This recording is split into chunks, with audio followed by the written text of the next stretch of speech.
Hello everyone, welcome to my channel. इतने दिनों बाद मैं इसका अगला पार्ट शेयर कर रही हूँ। इन दिनों मैं बहुत परेशान रही, मेंटली बहुत डिस्टर्ब थी। मैं बता नहीं सकती। चलो छोड़ो, अपनी परेशानी बाद में बताऊँगी। अब पहले स्टोरी को शुरू करते हैं, ठीक है। इसमें बस 4-5 पार्ट और होंगे, फिर ये स्टोरी एंड हो जाएगी। तो शुरू करते हैं। पिछले पार्ट में हमने देखा था कि लानवांग जी ने होशियान को बताया था कि वो उससे प्यार करता है, क्योंकि होशियान ने उस सीक्रेट प्लेस को देख लिया था लांजान के, जिसमें हर जगह बस उसकी तस्वीरें थी। और होशियान को बहुत शौक लगा था ये जान के कि लांजान उसे पसंद करता है। होशियान ने लानवांग जी से कहा था कि उसे अपने आने वाले भविष्य पर ध्यान देना चाहिए। वो एक राज्य का किंग बनने वाला है, उसे उस पर ध्यान देना चाहिए। उसे इन सब बातों को भूलना होगा। ये सब कहकर होशियान वापस अपने रूम पर आ गया था। वो डोर को बंद कर उस पर लीन होके अपने घुटनों पर आ गया है। उसकी आंखों से लगातार आंसू बह रहे हैं। होशियान अपने उस हाथ को देखता है जिससे उसने लानवांग जी पर हाथ उठाया है, जिंदगी में पहली बार। होशियान अपने मन में कहता है, लांसान, मुझे माफ़ कर दो, लेकिन कृपया कर मुझे ऐसे भंवर में मत फंसाओ जहाँ से बाहर निकलना तुम्हारे लिए भी मुश्किल हो। तुम्हें मुझे भूलना होगा, यही तुम्हारे लिए सही है। यहाँ से कुछ दिन बीत जाते हैं। इन दिनों बहुत कुछ बदल चुका है, लांजान की तरफ से नहीं, होशियान की तरफ से। अब पहले जैसा कुछ भी नहीं है।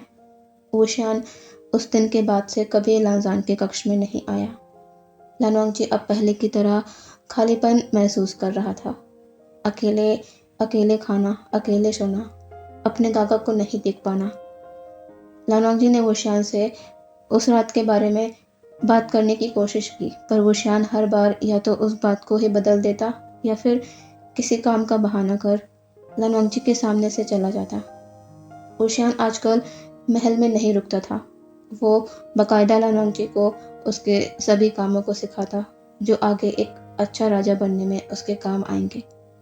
और वो महल के सभी ज़रूरी कामों को करता और फिर इन सब के बाद वो बाकी समय घुसू की एक शांत पहाड़ी में चला जाता और वहीं पर अपना बाकी का समय वो गुजारता, जो वो पहले लानवांग जी के साथ बिताया करता था।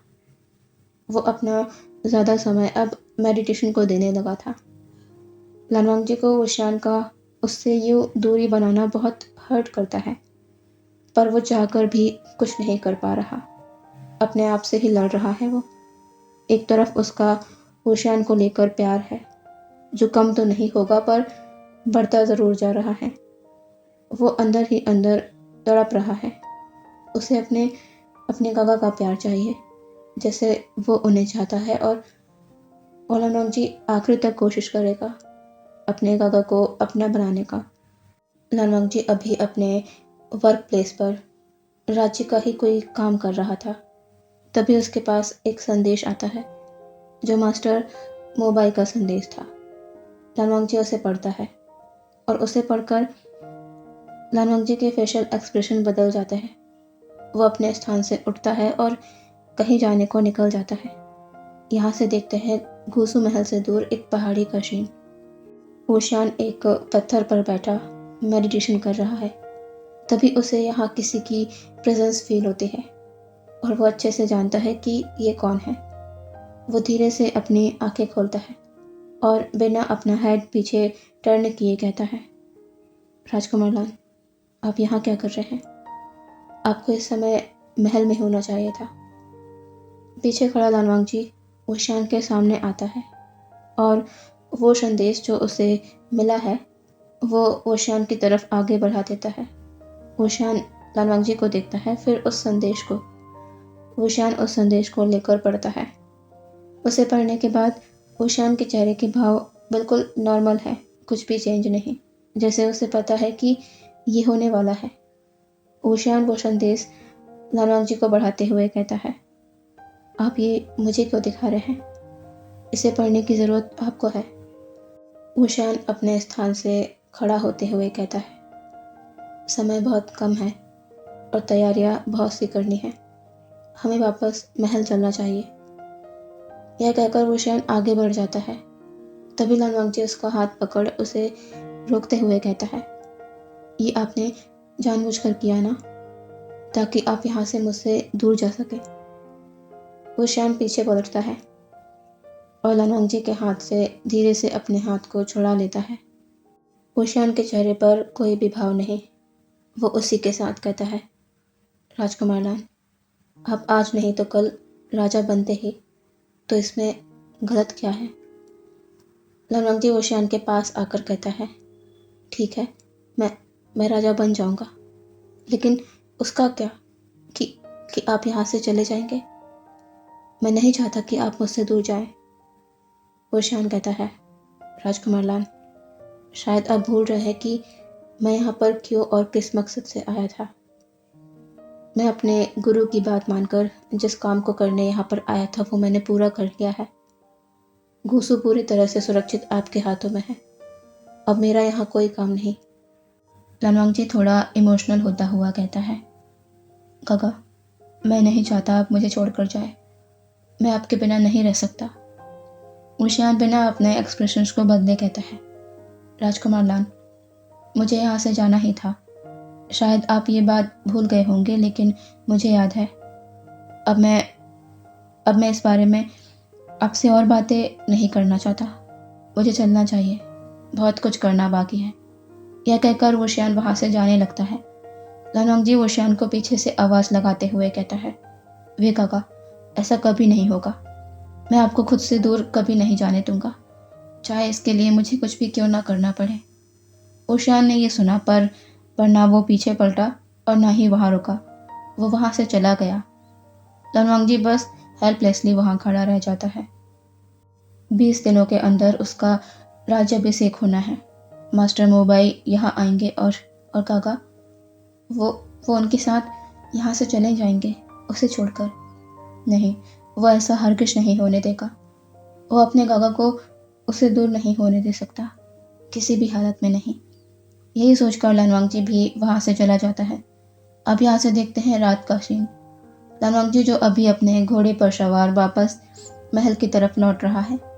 रास्ता जंगलों और पहाड़ों से घिरा हुआ है। तभी लान वांगजी की नज़र एक और जाती है और अचानक ही वो अपने घोड़े को रोक लेता है। लान वांगजी अभी एक पहाड़ी के ऊपर की ओर देख रहा है, जहाँ दूर से मुश्किल से बस एक लालटेन जलता नजर आ रहा है। इस वीराने में वहाँ कोई कैसे हो सकता है? तभी लान वांगजी को कुछ याद आता है। ये वही जगह है जहाँ वो एक बार ओशियान के साथ रुका था और उसके यही सवाल करने पर कि यहाँ इस जगह पर कोई कैसे रह सकता है, तो इस पर ओशियान ने कहा था कि वहाँ कोई बाबा रहते हैं जो मानसिक रूप से ठीक नहीं है। लान वांगजी को पता नहीं क्यों ये अजीब लगता है। उसे क्यूरियोसिटी होती है वहाँ उस पहाड़ी पर जाने की। लान वांगजी कुछ देर सोचता है और फिर घोड़े से उतरकर उस पहाड़ी की तरफ बढ़ जाता है। वो जब वहाँ पहुँचता है तो उसे एक गुफा नजर आती है, जिसके एंट्रेंस पर ही वो लालटेन जल रहा था। लान वांगजी आसपास देखता है और फिर उस गुफा के अंदर चला जाता है। अंदर बहुत ही कम रोशनी है। उसी में ही लान वांगजी को एक इंसान नजर आया, जो पत्थर पर अपनी आंखें बंद कर बैठा हुआ है। वो इंसान उम्र में थोड़ा बुजुर्ग है। लान वांगजी अपनी ही जगह पर खड़ा है। तभी वो बाबा बिना अपनी आंखों को खोले कहता है, राजकुमार, आप यहाँ इस पागल की वीरान गुफा में? लान वांगजी हैरान होता है। ना तो उसने कोई आवाज़ की और ना ही अपना परिचय दिया। फिर इस बाबा ने बिना उसे देखे ये कैसे बता दिया? वो बाबा छोटी स्माइल के साथ अपनी आंखें खोलता है और लान वांगजी को देखता है, जो हैरान और सवाल भरी नजरों से उसे देख रहा है। वो बाबा अपनी जगह से उठकर लान वांगजी के पास आता है और उसे झुककर वो करते हुए कहता है, आपका स्वागत है राजकुमार लान। लान वांगजी कहता है, आप कौन हैं? मैंने कभी आपको पहले नहीं देखा, और आपको कैसे पता कि मैं लान वांगजी हूँ? वो बाबा इस पर हंसकर कहता है, मेरा नाम हाओरन है और मैं सब कुछ जानता हूँ। क्या हुआ और आगे क्या होना है मुझे सबकी खबर है। मैं तो ये भी जानता था कि उसकी तरह आपका भी यहाँ आना तय है। लानवांगची को उस बाबा की कही ये बात बिल्कुल समझ नहीं आती। वो कहता है, आप क्या कहना चाह रहे हैं? उसकी तरह क्या मतलब है इस बात का? हाओरन इस पर कुछ नहीं कहते, बस एकटक लानवांगची को देखने लगते हैं। अब यहाँ से देखते हैं कुछ 30 मिनट बाद लानवांगची उस गुफा से बाहर निकल जाता है और पहाड़ी के नीचे उतर अपने घोड़े पर सवार होकर वहां से निकल जाता है महल की तरफ। यहाँ से 2 दिन बीत जाते हैं। इस बीच वुशियान के पास लानवांगची नहीं आया था, जो वुशियान को थोड़ा हैरान करता है, पर उसे अच्छा लगता है ये सोचकर कि शायद लानवांगची अब उसकी बात समझ गया हो, क्योंकि वो अब राजा बनने वाला है तो उसे समझना होगा उसका उससे दूर रहना ही बेहतर है। यहाँ लानवांगची अपने कक्ष में खड़ा आसमान की तरफ देख रहा है। अभी रात का समय है और वो किन्हीं गहरी सोचों में है, थोड़ा परेशान और कंफ्यूज भी नजर आ रहा है। न जाने क्या चल रहा है उसके दिलो दिमाग में। अब यहाँ से देखते हैं सीधे दूसरा दिन। वुशियान हमेशा की तरह कामों को खत्म कर पहाड़ी पर आ गया है और अपना ध्यान करने लगा है। कुछ देर बाद लानवांगजी वहां आता है। वो वुशियान के पीछे खड़ा है पर कुछ कह नहीं रहा, बस चुपचाप खड़ा है। थोड़ी देर बाद वो धीरे से कहता है, काका। वुशियान इस आवाज़ को सुन अपनी आंखें खोलता है और अपना हेड टर्न कर लानवांगजी को देखता है। वो कहता है, राजकुमार लान, आप यहाँ? लानवांगजी कहता है, गगा, क्या क्या आप सच में यहाँ से जाना चाहते हैं? वुशियान अपना फेस सामने की तरफ कर कहता है, मेरा यहाँ रुकने का कोई मतलब नहीं। मेरा काम हो चुका है, अब मुझे यहाँ से जाना होगा। लानवांगजी कुछ देर चुप रहने के बाद कहता है, ठीक है काका, मैं आपको नहीं रोकूंगा, पर काका जब तक आप यहाँ हैं कृपया कर मुझे यूं पराया फील मत कराइए। मैंने आपसे पहले भी कहा है काका, आप मुझे लाजान कहिए, जो आप हमेशा से मुझे कहते आए हैं। जब आप मुझे राजकुमार लान कहकर बुलाते हैं तो मुझे ऐसा लगता है जैसे मैंने कोई बहुत बड़ा गुनाह कर दिया हो और आपने मुझे अपने से बहुत दूर कर दिया हो। ऐसा मत करिए काका। वुशियान के हाथ अपने रोब्स पर कस जाते हैं। वो अपनी आंखों को बंद कर लेता है। थोड़ी देर बाद वो कहता है, लाजान। लानवांगजी के कान जैसे तरस गए थे ये सुनने को। वो वुशियान के सामने आ जाता है। वुशियान उसे देखता है और कहता है, लाजान, मैं चाहता हूँ तुम एक रिस्पेक्टफुल काइंड किंग बनो, जिससे कभी किसी को कोई शिकायत ना हो, कोई तुम पर सवाल ना उठाए। लाजान, इसलिए मैं चाहता हूँ तुम पुरानी हुई बातों को भुला दो और आगे बढ़ो। क्या तुम ऐसा करोगे लाजान? लानवांगजी वुशियान के सामने अपने घुटनों के बल बैठता है और अचानक से अपना सर वुशियान की लैप में रख लेता है। वुशियान उसे नहीं रोकता, ना ही दूर करता है। लानवांगजी कहता है, गगा, क्या आप यही चाहते हैं? तो ऐसा ही होगा। लेकिन लेकिन ये कहते हुए लानवांगजी का गला भर आता है। उसकी आवाज़ भारी हो जाती है। वो कहता है, लेकिन काका, मैं आपको कभी अपने दिलो दिमाग और जिंदगी से बाहर नहीं कर पाऊंगा। बचपन से सबके चले जाने के बाद बस आप ही एक मेरा परिवार थे और आप ही रहेंगे। आप ये हक मुझसे नहीं छीन सकते काका। वुशियान लानवांगजी की बातों को सुन रहा था। उसे अपने थाई पर वेट फील होता है। लाजान रो रहा है। वो बच्चा है। हाँ, वो बच्चा ही तो है जिसने बचपन से मुश्किल समय काटा है। अपने सामने अपने माँ बाबा को मरते देखा। इतनी बड़ी जिम्मेदारी को संभालने के मोटिव के साथ बड़ा हुआ। उसका जीवन आसान तो नहीं था। वुशियान धीरे से अपना हाथ लानवांगजी के सर पर रख देता है। दोनों बहुत देर तक ऐसे ही रहते हैं। अब लानवांगजी धीरे से अपना सर ऊपर कर वुशियान को देखता है, जो पहले से ही उसे देख रहा था। वुशियान कहता है, लाजान, तुम ठीक हो? लानवांगजी अपना सर हाँ में हिलाते हुए कहता है, हाँ काका। वो अब अपनी जगह से खड़ा हो जाता है और कहता है, काका, क्या मैं आपसे कुछ कह सकता हूँ? अगर आपको सही ना लगे तो आप मुझे मना कर सकते हैं। ऊशियान कहता है, लानज़ान, क्या कहना चाहते हो तुम? लानवांगजी कहता है, गगा, क्या क्या मैं ऊशियान कहता है, लानज़ान, क्या बात है? साफ साफ कहो। लानवांगजी कहता है, गगा, मैं आपके बालों को बनाना चाहता हूँ, अगर आपको ये सही लगे तो, वरना कोई बात नहीं। अगर आप नहीं चाहते। इतना कहकर लानवांगजी चुप हो जाता है। ऊशियान लानवांगजी को देख रहा है, फिर वो अचानक से कहता है, ठीक है। लानवांगजी तुरंत अपनी नज़र ऊपर कर ऊशियान को देखता है। उसके चेहरे में अभी एक अलग ही चमक नज़र आ रही थी। वो कहता है, गगा, क्या मैं कर सकता हूँ? ऊशियान अपना सर नोट कर देता है। लानवांगजी छोटी से स्माइल कर ऊशियान के पीछे आकर खड़ा हो जाता है और ऊशियान के बालों से हेयर स्टिक्स को निकाल देता है। ऊशियान के बाल बिखर गए हैं और लानवांगजी उन्हें प्यार से समेटने लगता है। ऊशियान के लिप्स पर अभी छोटी सी स्माइल है। वो जानता है लानवांगजी को। वो बचपन से उसकी गोद में लेटे लेटे उसके बालों के साथ खेला करता था और आज भी उसे ये करना पसंद है। ऊशियान तो ये सोच रहा है, पर कोई नहीं जानता कि लानवांगजी के दिमाग में क्या चल रहा है। लानवांगजी ऊशियान के बालों को कॉम्ब कर रहा है। उसके फेस पर एक अलग ही उलझन और उत्सुकता, उसके मिक्स्ड एक्सप्रेशंस हैं। लानवांगजी ऊशियान के बालों को बहुत अच्छे से सेट कर देता है और ऊशियान के सामने आ जाता है और कहता है, गगा, हो गया। ऊशियान बस कहता है। लानवांगजी कहता है, गगा, क्या आप मेरे साथ महल चल रहे हैं या अभी और भी यहाँ पर रुकेंगे? ऊशियान कहता है, लानज़ान, तुम जाओ, मैं थोड़ी देर में महल वापस आ जाऊँगा। लानवांगजी अपना सर नोट कर कहता है, ठीक है गगा, और ऊशियान को बो कर वहाँ से आगे बढ़ जाता है। कुछ दूर चलकर वो रुक जाता है और एक बार पलटकर ऊशियान को देखता है और फिर अपने हाथ को, जिसमें एक बाल है। लानवांगजी अपनी उस मुट्ठी को कस लेता है जिस पर वो बाल है और वहाँ से चला जाता है। अब यहाँ से देखते हैं सीधे रात को। लानवांगजी अपने घोड़े पर सवार कहीं जाने को निकल गया है।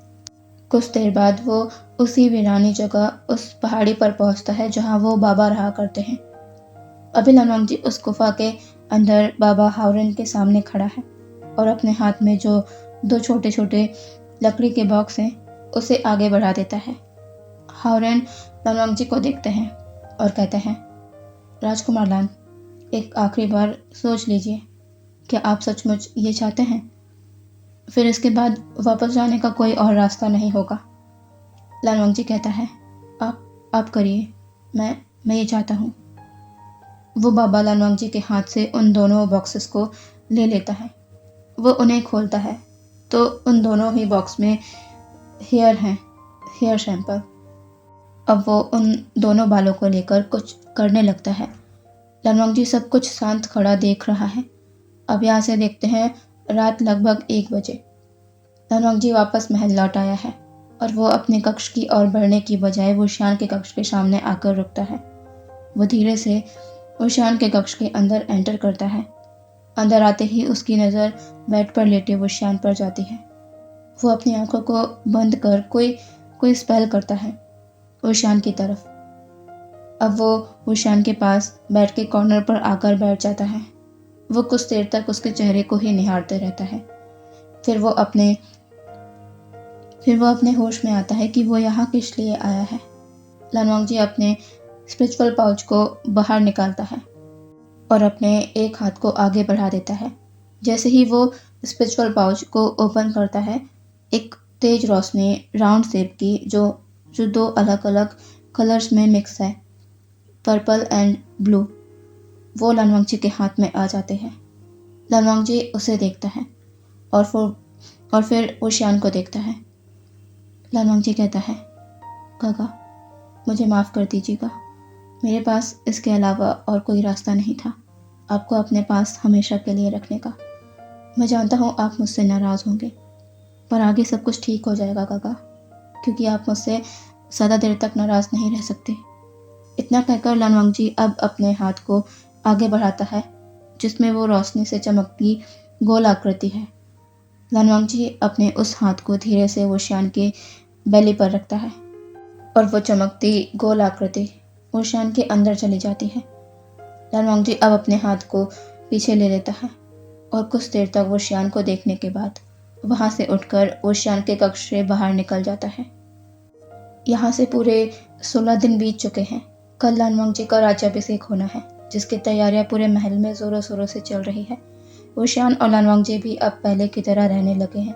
वुशियान अब लानवांगजी के कक्ष में भी आता है, उससे बातें करता है, उसे पहले की तरह लांजान कहकर बुलाता है। वुशियान को सुकून है कि लानवांगजी उन सब बातों को भूल रहा है। सभी राज्यों से मेहमान गुशुत पहुंच रहे हैं कल के समारोह के लिए। लानवांगजी का राज्याभिषेक मास्टर मोबाई के द्वारा होना है, जो कल ही गुशु पहुंचेंगे। यहाँ से दूसरा दिन भी आ जाता है। सभी लोग सभा में मौजूद है। मास्टर मोबाई वो भी बस अभी यहाँ पहुँचे हैं।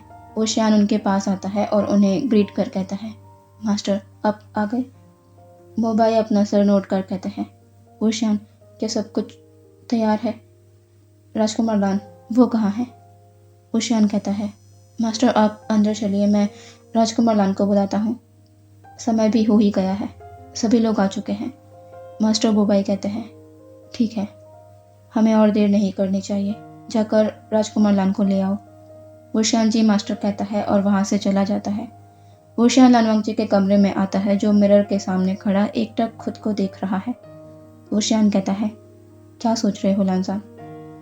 लानवांगजी पीछे पलटता है और कहता है, काका। वुशियान लानवांगजी के पास आता है और कहता है, क्या हुआ, किस लिए परेशान हो?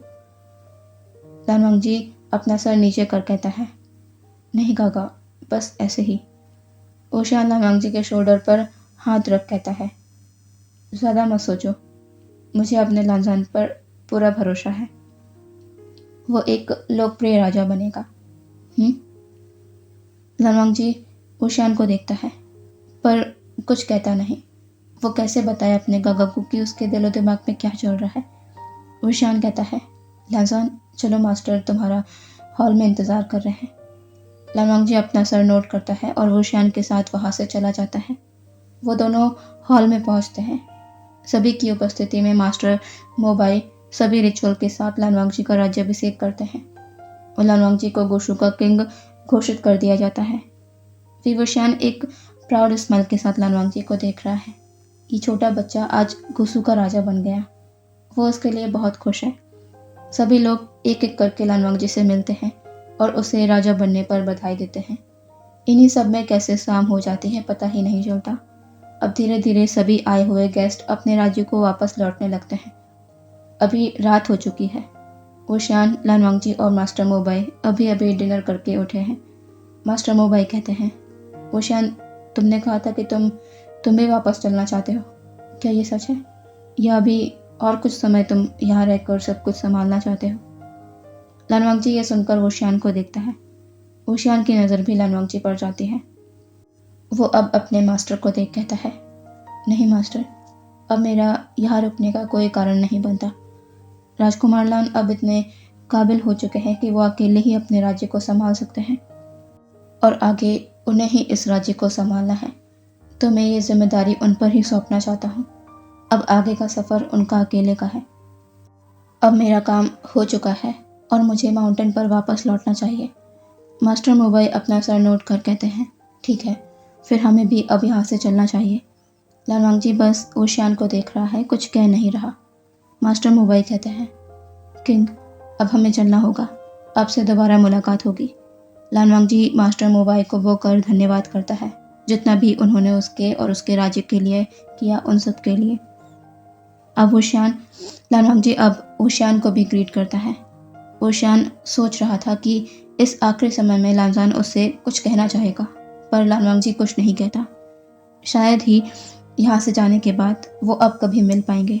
वुशियान और मास्टर मोबाई गुसु से चले जाते हैं। लानवांगजी अकेला हॉल में खड़ा हुआ है और उस डायरेक्शन में देख रहा है जहाँ से वुशियान गया।